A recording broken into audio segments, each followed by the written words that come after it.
Marcos 15, del 21 al 32. Si lo tiene, déjelo listo. Vamos a la presencia de Dios en lo que llegan las demás Biblias. Vamos a pedir que Dios nos hable y abra nuestros corazones. Padre Santo Todopoderoso, nuevamente ante tu presencia. Solo tú eres Dios. Solo tú eres Todopoderoso. Solo tú eres Jehová de los ejércitos. Y Jesucristo, a ti no te dolió, Señor, dejar la gloria y venir a nacer en este mundo en forma de siervo, hacerte un poco menor que los ángeles, y ir y obedecer al Padre y morir en una muerte y muerte de cruz. Gracias porque al hacer eso, Señor, tú abriste las puertas para que nosotros pudiéramos entrar hacia el trono de tu gracia. Ayúdanos a entender, Señor, tu palabra el día de hoy. Ayúdanos, abre nuestros corazones, nuestro entendimiento. Habla a través de mí, Señor, que no sean mis ideas, que seas tú, y que tu Espíritu Santo toque nuestros corazones de la manera que tú ya lo tienes previsto. Gracias, Padre, por esta palabra. Te pedimos en el nombre de Jesús. Amén. Dice del versículo 21 al versículo 32, dice así: Y obligaron a uno que pasaba, Simón de Cirene, padre de Alejandro y de Rufo, que venía del campo, a que le llevase la cruz. Y le llevaron a un lugar llamado Gólgota, que traducido es lugar de la calavera. Y le dieron a beber vino mezclado con mirra, mas él no lo tomó. Cuando lo hubieron crucificado, repartieron entre sí sus vestidos, echando suerte sobre ellos para ver qué se llevaría cada uno. Era la hora tercera cuando le crucificaron, y el título escrito en su causa era El Rey de los Judíos. Crucificaron también con él a 2 ladrones, uno a su derecha, el otro a su izquierda, y se cumplió la escritura que dice: y fue contado con los inicuos. Y los que pasaban le injuriaban, meneando la cabeza, diciendo: Bah, tú que derribas el templo de Dios y en 3 días lo reedificas, sálvate a ti mismo y desciende de la cruz. De esta manera también los principales sacerdotes, escarneciéndoles, se decían unos a otros con los escribas: ¿a otro salvó? A sí mismo no puede salvarse. El Cristo, Rey de Israel, descienda ahora de la cruz, para que veamos y creamos. También los que estaban crucificados con él le injuriaban. ¿De qué estamos hablando? Pues de la crucifixión. Estamos hablando del sacrificio del Hijo de Dios. Nada más ni nada menos que el Hijo de Dios. Y mire, déjenme, présteme su atención un minutito. El trabajo de un reportero, yo digo que es el trabajo más interesante que hay. El trabajo del reportero es irse y enterar de lo que se pasó, de lo que pasó. Ese es su trabajo. Andar de metiche, pues. Irse a enterar de lo que pasó. Es el trabajo del reportero. Y además, no le pidan a un reportero que sea discreto. Su trabajo es comunicar lo que pasó. Ir de metiche y comunicarle a otro lo que pasó. Enterarse de las cosas que pasan para servir de testigos a los que no estuvieron presentes cuando las cosas pasaron. Eso es el trabajo del reportero. Pero el verdadero problema de ese trabajo es quién le está platicando la historia. Realmente, si nos metemos al trabajo del reportero, el problema es la confiabilidad de las personas que ellos están entrevistando. ¿Qué me está diciendo esta persona? ¿Es verdad? ¿No es verdad? ¿Qué parte de lo que me está diciendo es verdad? ¿Qué parte no es verdad? Así que el problema del reportero es investigar qué tan confiables o qué tan verídicos son los hechos que le están contando. Cuando el reportero cuenta con alguna evidencia como una cámara, la cosa es más fácil. Ahí se mira lo que está pasando. O si cuenta con una grabación, se escucha lo que dijeron, está más fácil. No hay ningún problema. Pero ¿qué pasa cuando el reportero tiene que depender del testimonio de otro testigo que él no vio? Él no sabe lo que pasó y depende de la otra persona. ¿O qué pasa cuando la investigación arroja resultados diferentes a los que le dijo el testigo? El testigo dijo: yo lo vi azul y resulta que era rojo. ¿Qué le pasa al investigador, al reportero? Mire, estaba yo leyendo esto, le cambié un poquito para no ponerlo igual, pero estaba yo leyendo de un papá que fue a la policía a reportar a su hija perdida. Mi hija, no la encuentro, no vino a la casa, está perdida, necesito que me ayuden a encontrarla. Cualquier papá de los que estamos aquí. Después de que nos empiezan a preguntar y cómo es, y cómo se mire, tener una foto y cómo va vestida, cuando nos preguntan, ¿habrá alguna razón por la que su hija se fue de la casa? Los policías preguntan eso. Todos vamos a decir, no hay ninguna razón. La mejor hija que nadie ha tenido. Siempre me obedece, nunca me hace... Bueno, no tengo idea por qué. Estudiosa, no se mete con ningún problema, buena hija, estudiante. Bueno, no tengo nada de qué quejarme de ella. Todos haríamos eso. Por supuesto que el reporte final, cuando ya encuentran a la muchacha, no siempre es lo mismo. La niña la encontraron con malas compañías. La encontraron consumiendo drogas, cometiendo delitos con las gangas, que le dicen, y sin ganas de regresar a la casa. ¿En qué momento el reportero tiene la responsabilidad de ir con el papá y decirle, mire, usted ni conoce a su hija? ¿En qué momento el reportero toma la decisión de no decirle al papá y nomás llevarla a la hija de regreso? El problema se pone diferente cuando le tenemos que romper la ilusión a una persona, cuando le tenemos que decir la realidad. El trabajo del reportero entonces es el más interesante porque debe de encontrar la verdad detrás de cada historia y debe de encontrar la historia que nadie se atreve a contar. Si usted y yo fuéramos reporteros y nos hubiéramos encontrado allá en la cruz, ¿qué hubiéramos dicho? Jesús es el sacrificio de Dios en representación de toda la humanidad. Ay, pastor, ¿de dónde sacó eso si nomás estaba parado enfrente de la cruz? El sacrificio de Jesucristo en la cruz nos limpia de todo pecado. Hermano, eso lo sabemos hoy. Pero los que estaban en la cruz tenían otra perspectiva. Los que estaban al pie de la cruz, María Magdalena, los que estaban ahí, ellos estaban viendo otra cosa que nosotros no podemos ver. Y ellos no tenían este conocimiento que nosotros tenemos. Lo que leemos hoy en la Biblia es la historia que a nadie le hubiera gustado vivir. Por un lado, Jesucristo sufriendo en la cruz, a nadie le hubiera gustado. No creo que Jesucristo estuviera a gusto, cómodo en la cruz. De hecho, dice que le ofrecieron vinagre con hiel a tomar y que él no lo tomó. ¿Qué era eso? Una costumbre que le daban a los que los iban a crucificar, como algo que los dormía para que no sufrieran, para que no sintieran el dolor. Y Jesucristo lo rechaza. ¿Qué tan cómodos estaban las personas que estaban al pie de la cruz? María Magdalena, de la cual salieron 7 demonios, que amaba al maestro. Su mamá. El apóstol amado, al pie de la cruz, viendo a su maestro sufrir. Pocas veces pensamos qué pasó en el momento que un clavo le atravesó una mano. Pocas veces pensamos en eso. ¿Lloró? ¿Gritó? La historia de hoy es la historia que nadie quiere contar. La historia que nadie quiere vivir. La historia que todos han maquillado a nuestra propia conveniencia. La historia que a todos nos espantó hace 2000 años en el Gólgota. Y que todos le han quitado el significado principal. ¿A quién están crucificando? ¿Qué hacemos con la historia? Tiene coronas de espinas, está sufriendo. Le atravesaron, está sufriendo. Lo azotaron, está sufriendo. Hasta la última gota de sangre, ¿cómo sufrió? Y poco decimos, ¿quién está en la cruz? ¿Qué decía la cruz?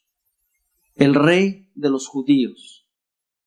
No le voy a leer los otros dos porque está en latín y en griego, y ahí no me quiero equivocar.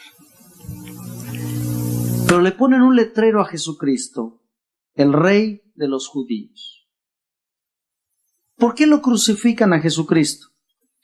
Porque Él dijo que era Rey de los judíos. En otras palabras, lo crucifican por decir una verdad. Lo matan por decir la verdad. Una verdad que no solamente era verdad, pero que a sus acusadores les dolía saber que Él era el Hijo de Dios, que era el Rey de los judíos. Esa historia nos han dicho. Los reporteros dijeron que lo mataron por decir que era el hijo del rey, que era el rey de los judíos. ¿Cuándo dijo Jesús, yo soy el rey de los judíos?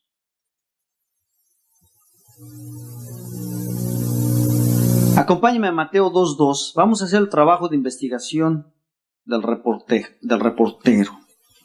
Mateo 2:2. Hoy sí le traigo un número de escritura, así que póngase a usar con la palabra. Mateo 2:2 dice, diciendo, ¿dónde está el rey de los judíos que ha nacido? Porque su estrella hemos visto en el oriente y venimos a adorarle. La primera vez que se escucha que Él es el rey de los judíos son los magos, los sabios que vienen de oriente y dicen, ¿dónde está el rey de los judíos que ha nacido? Cuando Jesús empieza su ministerio y llama a los que serían sus apóstoles, sus discípulos, volvemos a encontrar la frase. Acompáñeme a Juan 1:49. Vamos a ir rapidito, hermano, porque se me va a dormir. Y que lo despierte el Espíritu Santo, yo no lo despierto. Juan 1:49 dice así, respondiendo Natanael, le dijo, Rabí, tú eres el Hijo de Dios, tú eres el Rey de Israel. Natanael, porque él encontró que Jesucristo tenía revelación divina, dice, wow, tú eres el Rey de Israel. Lo volvemos a ver ahí. Él confiesa que Él es el Mesías. Hasta ahorita Jesucristo no ha dicho nada. Mismo Juan, capítulo 12, versículo 13.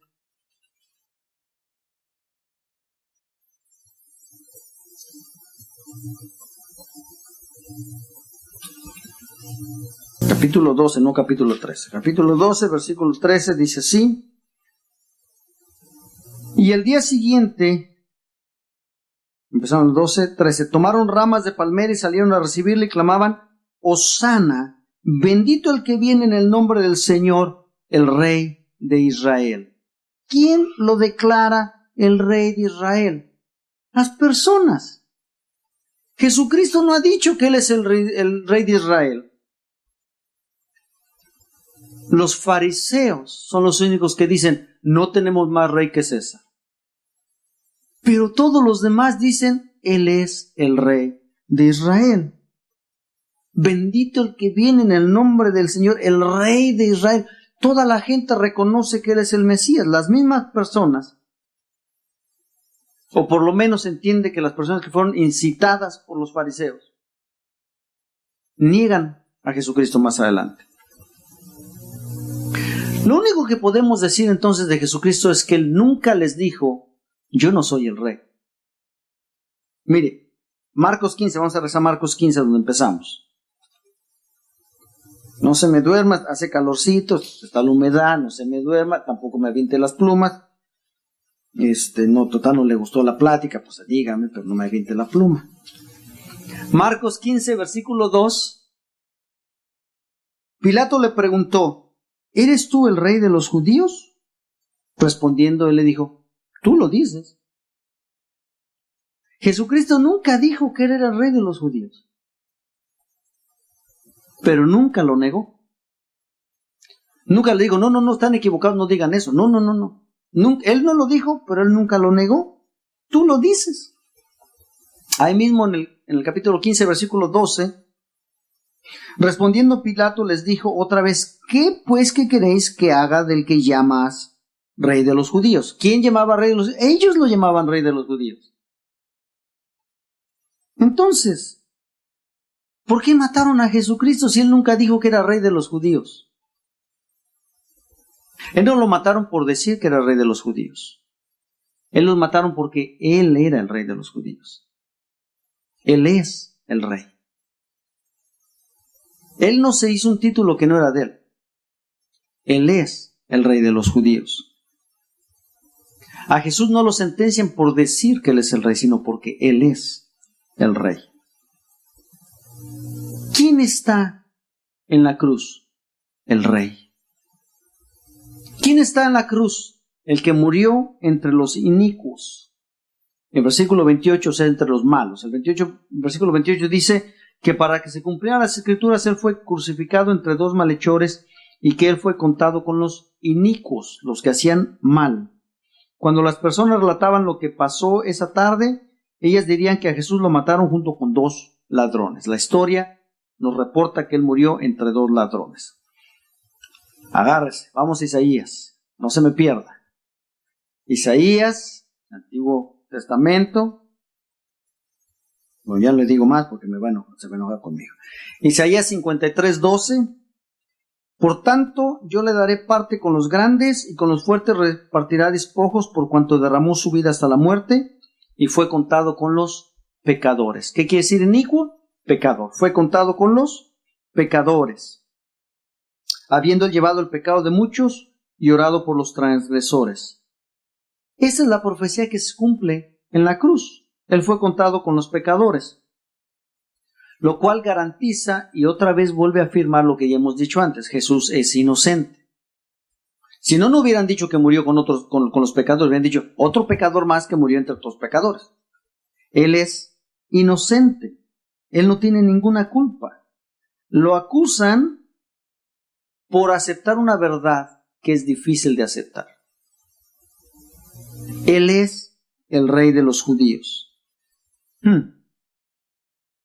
Pero decir que es inocente no me dice mucho. No tenía pecado. Gran cosa, pastor. Y no tenía pecado. Bueno, acompáñenme a Hebreos 4 a ver qué significa que no tenía pecado. Estamos haciéndole de investigadores hoy. Vamos a rascarle a la Biblia para encontrar lo que dice. Hebreos 4, del 14 al 15.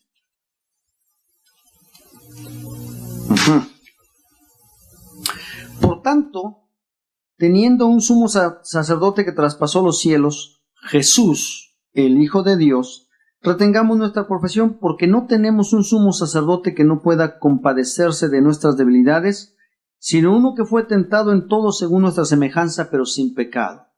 Aquí la cosa cambia, mi hermano. Decir que Él es inocente, que no tiene pecado, es una cosa.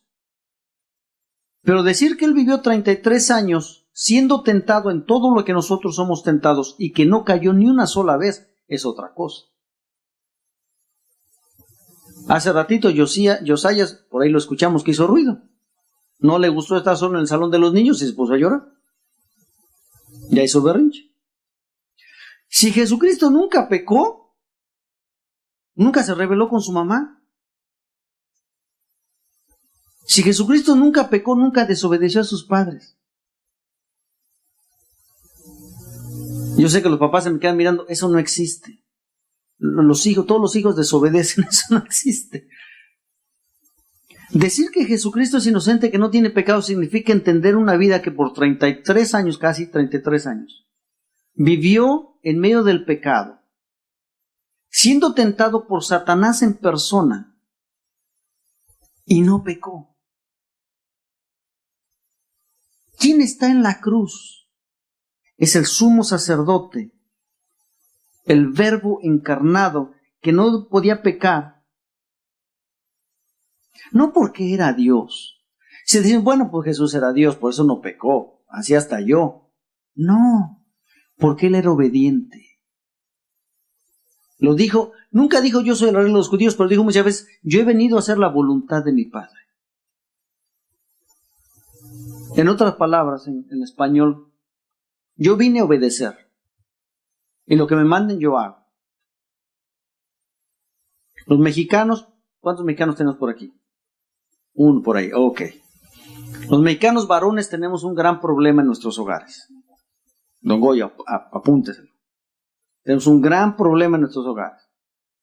Nosotros decimos, mande usted. Nos dicen algo, mande. Así decimos los mexicanos. Y entonces la esposa, pues yo mando. Tenemos un gran problema. Jesucristo dijo, Padre, mande usted. Todo lo que el Padre ordenó, lo hizo. Todo. Ninguno de los que somos papás hemos experimentado eso. Ninguno de los que somos hijos hemos podido experimentar vivir sin pecado. Pero Él vive sin pecado no porque es Dios, sino porque obedece por 30 y tantos años. Tremendo. Él mismo participó de un cuerpo como el de nosotros. Él fue tentado como nosotros. Y Él venció al pecado para ayudarnos a nosotros con su poder cuando nosotros somos tentados. Porque Él sabe lo que significa ser tentado. Es que a mí me gusta, Él sabe lo que el cuerpo le gusta. Es que tengo la idea, Él sabe la idea que usted tiene. Es que yo quisiera, Él sabe. Y Él nos ayuda porque Él ya venció. ¿Quién está en la cruz? El que puede ayudarnos a vencer el pecado porque Él ya lo hizo. Ahí mismo en Hebreos, capítulo 2,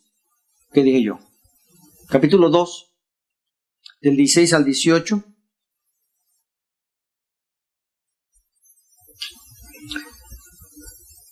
Porque ciertamente no socorrió a los ángeles, sino que socorrió, ¿está bien ahí? 2, 16, 18, sí. Porque no socorrió a los ángeles, sino que socorrió a la descendencia de Abraham, por lo cual debía ser en todo semejante a sus hermanos para venir a ser misericordioso y fiel sumo sacerdote en lo que a Dios se refiere, para expiar los pecados del pueblo. Pues en cuanto él mismo padeció siendo tentado, es poderoso para socorrer a los que son tentados. Era necesario que él participara de un cuerpo como el de nosotros. Si no, ¿de qué manera uno va al Padre y le dice, Señor, mira cómo estoy sintiendo, cómo estoy dolido? Y Él nos mira y dice, ¿y eso qué se siente? Cuando usted va a Jesucristo y le dice, Señor, es que yo sentí lo mismo. Sé exactamente por lo que estás pasando porque yo pasé por lo mismo. Pero yo vencí. Y si tú confías en mí, tú vas a vencer también.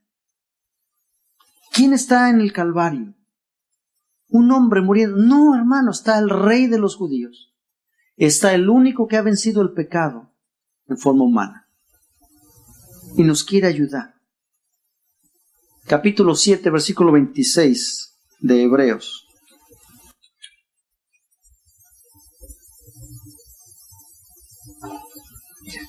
¿Por qué el Padre mandó a Jesucristo?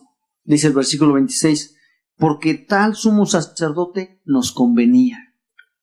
Fue lo mejor que nos pudo haber pasado. Santo, inocente, sin mancha, apartado de los pecadores y hecho más sublime que los cielos. ¿Quién está en la cruz? El sacerdote, el que venció, el que obedeció, el Rey está en la cruz. ¿Quién murió en la cruz? El Cristo. Una de las preguntas que muchos de los cristianos nos salen mal. Hay dos preguntas que a los cristianos nos salen malísimo. Usted encuentra a un cristiano y hágale esta pregunta, no le va a salir. ¿Cuántas vueltas le dio Josué a Jericó? Y empieza, no, pues el primer día y el segundo. No, hombre, como 7. Vea.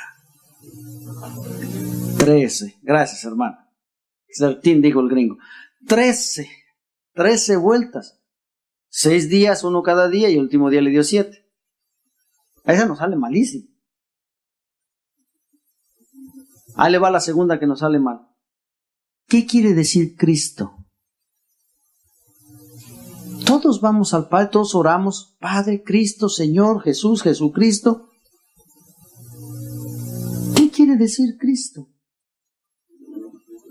¿Será que es lo mismo que diga yo Jesús a que diga Cristo? Vamos a regresarnos a Marcos 15, donde empezamos. La investigación está buenísima, hermano. Se me está quedando mirando así como que, pastor. Si tiene suerte, mi dedo todavía no funciona, así que voy despacito en la Biblia. Marcos 15, Versículos 29 al 32. Y los que pasaban le injuraban meneando la cabeza diciendo: va, tú que derribas el templo de Dios y en 3 días lo reedificas, sálvate a ti mismo. ¿Qué pedían? Que él se salvara y desciende de la cruz. De esta manera también los principales sacerdotes, escarneciéndoles, se decían unos a otros con los escribas: ¿a otro salvó? ¿A sí mismo no se puede salvar? El Cristo, Rey de Israel, descienda ahora a la cruz para que veamos y creamos, también los que estaban crucificados con él vulnerables. El Cristo, el Rey de Israel, el que salva. ¿Quién está colgado en la cruz? El que salva. El Cristo, el ungido, el único. ¿Qué dijo la profecía? Hoy os ha nacido en la ciudad de David un Salvador, que es Cristo. Si yo necesito sanidad, ¿a quién voy? Pues con el doctor. Si yo necesito salvación, ¿a quién voy? A Cristo. Porque Él es el que salva. Jesús nació en la tierra, agarró un cuerpo, vivió 30 años. Cristo, Él murió por mí en la cruz del Calvario. ¿Quién es Cristo? El que salva. ¿Cuándo nos introducimos con Cristo? Bueno, tenemos que esperar a que muera para encontrar a Cristo. ¿No es lo mismo decir que Él es Jesús quien nació de María como cualquier otro hombre, aunque engendrado del Espíritu Santo? ¿No es lo mismo decir eso a decir que Él es el Cristo, el ungido, el Mesías, el Señor, el Hijo de los hombres, el Hijo de Dios, el príncipe de paz, el Salvador del mundo? No es lo mismo. El hijo de José, como se creía, el hijo de María, el príncipe de paz, Dios con nosotros, Emmanuel, el Salvador del mundo, el Mesías, el ungido, el enviado. ¿Sabe quién está en la cruz? El que está reclamando esos títulos. Yo soy el Cristo. Yo soy el que te voy a salvar. Yo soy el ungido y por eso estoy aquí para probarlo. No podemos usar ninguno de estos títulos hasta que Él se entregue en obediencia a su Padre y muera colgado en una cruz. Es obvio, tenemos que esperar a que muera. Pero mire lo que dice Hechos 2:36. Ahora sí le sacamos filo a la Biblia. Hechos 2:36. Sepa pues ciertísimamente toda la casa de Israel que a este Jesús, a quien vosotros crucificasteis, Dios la ha hecho Señor y Cristo. Una cosa es yo creo en Jesús y otra cosa yo creo en Cristo, el que murió por mí, el que tomó mis pecados en la cruz del Calvario. Una cosa es, sí, yo creo que el ángel se le apareció a María. Sí, yo sí creo que nació cuando María era virgen. Yo sí creo, sí, sí, todo eso yo me lo creo bien bonito. Me encanta la Navidad. Sí, que bueno. Venga a los pies de la cruz. Venga a la tumba de la resurrección y crea en Jesucristo, el que resucitó, el que tomó sus pecados. Cristo, el ungido. Él es el príncipe que le dará el reino de los cielos. Mira, acompáñeme ahí mismo en Hechos capítulo 5.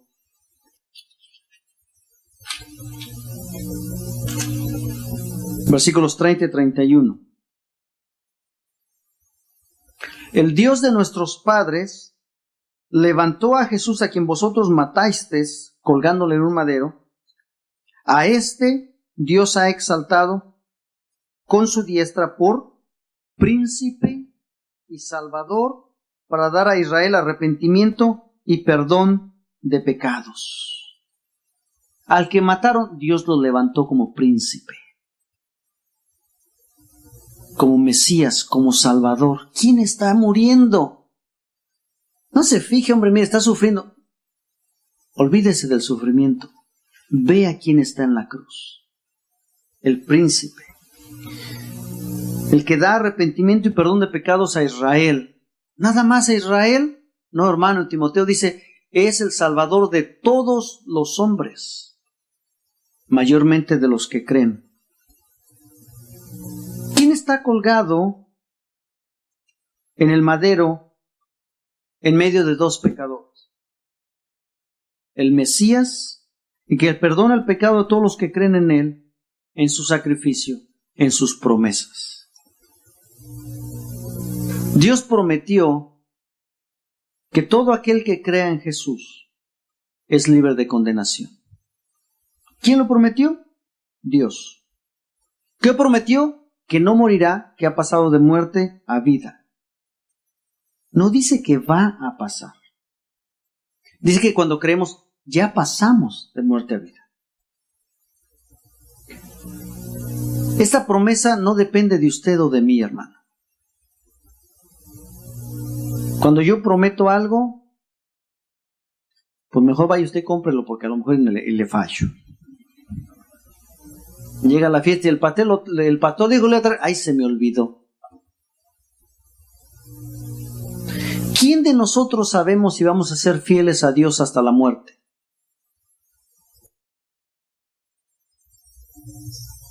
Yo no tengo el futuro en mis manos. Yo no sé qué voy a hacer mañana. Pero cuando nosotros somos infieles, Él permanece fiel a sus promesas. Y si Él lo prometió, si Él dijo, si tú crees te doy la vida, y tú ya creíste, pues ya se la dio.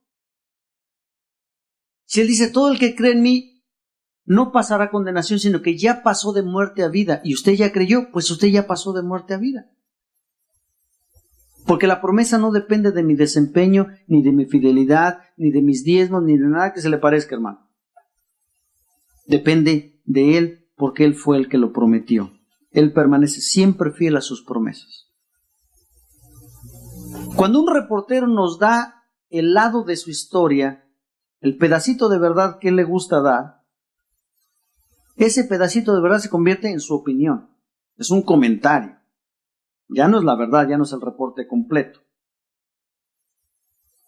Cuando alguien viene y me predica la mitad del evangelio, pues ya no es el evangelio. Pero usted y yo, hermano, tenemos al testigo con más credibilidad, al Espíritu Santo. Él da testimonio por medio de las Escrituras. El testimonio más confiable. El Espíritu y las Escrituras dan testimonio de Jesús, de quién es Él, de lo que Él hizo y de lo que Él quiere para nosotros. Usted y yo, cada uno de nosotros, es posible que tengamos nuestra opinión personal de quién es Jesús. Para usted puede ser una cosa, para mí puede ser otra cosa.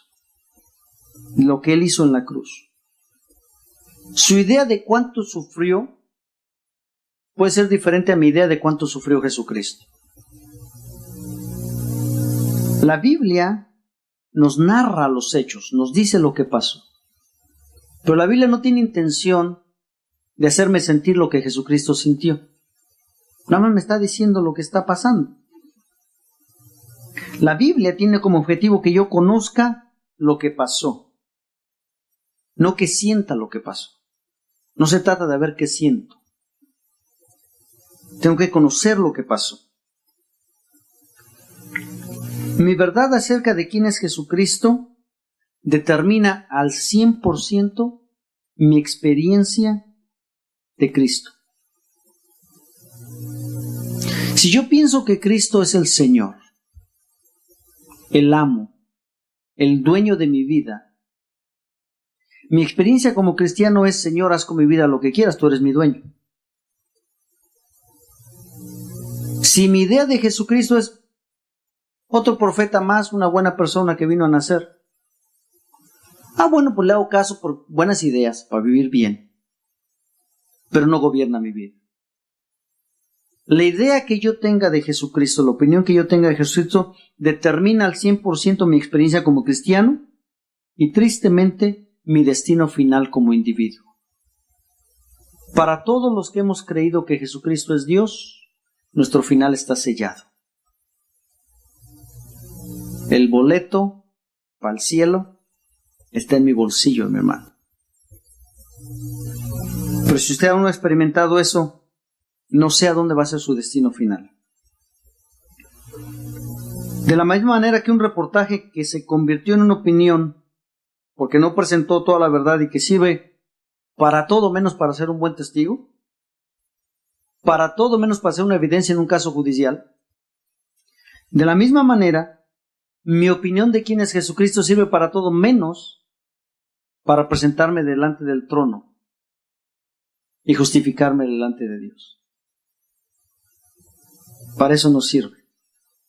A menos que yo entienda correctamente y completamente quién es Jesús, qué está haciendo en la cruz y qué debo yo de hacer con esa verdad, a menos que yo lo entienda, no puedo estar delante del juez.